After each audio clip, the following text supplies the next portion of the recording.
പശ്ചിമേഷ്യയിലെ വീണ്ടും സംഘർഷം രൂക്ഷമാകുന്ന സാഹചര്യത്തിൽ കുവൈത്തിലെ രണ്ട് പ്രധാന അമേരിക്കൻ സൈനിക താവളങ്ങളെ ലക്ഷ്യമിട്ട് ആക്രമണം നടത്തിയതായി ഇറാൻ സൈന്യം അവകാശപ്പെട്ടു. അമേരിക്ക ഇറാന്റെ ഭൂപ്രദേശത്ത് നടത്തിയ ആക്രമണങ്ങൾക്ക് മറുപടിയായാണ് ഈ നടപടി നടത്തിയതെന്നാണ് ഇറാന്റെ വിശദീകരണം. ഓപ്പറേഷൻ തണ്ടർബോൾട്ട് എന്ന പേരിലാണ് ഈ സൈനിക നടപടി നടത്തിയതെന്ന് ഇറാൻ സൈന്യത്തിന്റെ പബ്ലിക് റിലേഷൻസ് ഓഫീസ് അറിയിച്ചു.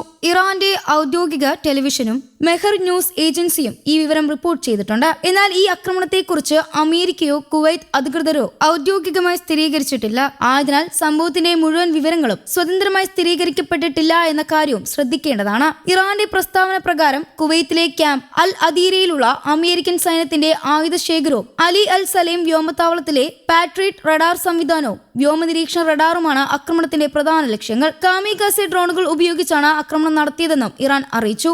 ക്യാമ്പ് അൽ അദീരി അമേരിക്കയുടെ പശ്ചിമേഷ്യയിലെ പ്രധാന സൈനിക കേന്ദ്രങ്ങളിലൊന്നായി കണക്കാക്കപ്പെടുന്നു. ഇറാൻ അതിർത്തിയിൽ നിന്ന് ഏകദേശം 104 കിലോമീറ്റർ അകലെയാണ് ഈ താവളം സ്ഥിതി ചെയ്യുന്നത്. മേഖലയിൽ പ്രവർത്തിക്കുന്ന അമേരിക്കൻ സൈനികർക്കുള്ള ആയുധങ്ങളും മറ്റാവശ്യമായ സാധനങ്ങളും ഇവിടെ നിന്നാണ് വിതരണം ചെയ്യുന്നത്. സൈനികരുടെ നീക്കങ്ങൾ ഏകോപിപ്പിക്കുന്നതിലും ഈ കേന്ദ്രത്തിന് വലിയ പങ്കുണ്ട്. ഈ താവളത്തിന്റെ പ്രവർത്തനത്തിൽ തടസ്സം നേരിട്ടാൽ അമേരിക്കയുടെ ലോജിസ്റ്റിക് സംവിധാനത്തെയും സൈനിക പ്രവർത്തനങ്ങളെയും അത് ബാധിക്കുമെന്നാണ് സുരക്ഷാ രംഗത്തെ വിലയിരുത്തൽ. അതുകൊണ്ട് തന്നെ ഈ കേന്ദ്രം അമേരിക്കയ്ക്ക് വളരെ പ്രധാനപ്പെട്ടതാണ്. ആക്രമണത്തിന്റെ മറ്റൊരു ലക്ഷ്യമായ അലി അൽ സലേം വ്യോമത്താവളവും അമേരിക്കയുടെ പ്രധാന സൈനിക കേന്ദ്രങ്ങളിലൊന്നാണ്. പശ്ചിമേഷ്യയിലേക്ക് അമേരിക്കൻ സൈനികരും സൈനിക ഉപകരണങ്ങളും എത്തിക്കുന്ന പ്രധാന കേന്ദ്രമായ ഈ താവളം പ്രവർത്തിക്കുന്നു. വ്യോമഗതാഗതവും സൈനിക ഏകോപനവും ഇവിടെ നിന്നാണ് പ്രധാനമായി നടക്കുന്നത്. ഈ വ്യോമത്താവളത്തിലെ പാട്രിയറ്റ് റഡാർ സംവിധാനം അമേരിക്കയുടെ വ്യോമ പ്രതിരോധത്തിന്റെ പ്രധാന ഭാഗമാണ്. ശത്രുക്കളുടെ മിസൈലുകളെയും ഡ്രോണുകളെയും കണ്ടെത്താനും അവയെ നേരിടാനും ഈ സംവിധാനം സഹായിക്കുന്നു. അതോടൊപ്പം വ്യോമ നിരീക്ഷണ റഡാറും പ്രദേശത്തെ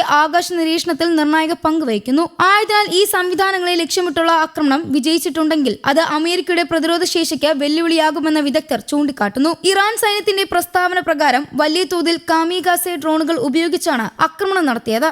ലക്ഷ്യത്തിലെത്തി സ്വയം പൊട്ടിത്തെറിക്കുന്ന രീതിയിലുള്ള ഡ്രോണുകളെയാണ് കാമികാസെ ഡ്രോണുകൾ എന്ന് വിളിക്കുന്നത്.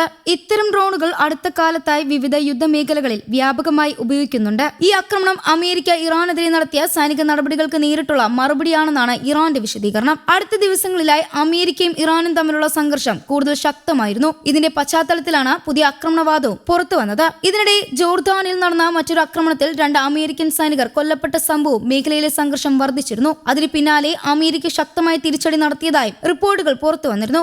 ഈ സംഭവങ്ങൾക്ക് ശേഷമാണ് ഇപ്പോൾ കുവൈത്തിലെ അമേരിക്കൻ സൈനിക താവളങ്ങൾ ആക്രമിച്ചതായി ഇറാൻ അവകാശപ്പെടുന്നത്. അതേസമയം ആക്രമണത്തിൽ എത്രത്തോളം നാശനഷ്ടമുണ്ടായി, ആളപായമുണ്ടായോ, സൈനിക കേന്ദ്രങ്ങളുടെ പ്രവർത്തനം ബാധിച്ചോ എന്ന കാര്യത്തിൽ വ്യക്തമായ വിവരങ്ങൾ പുറത്തു വന്നിട്ടില്ല.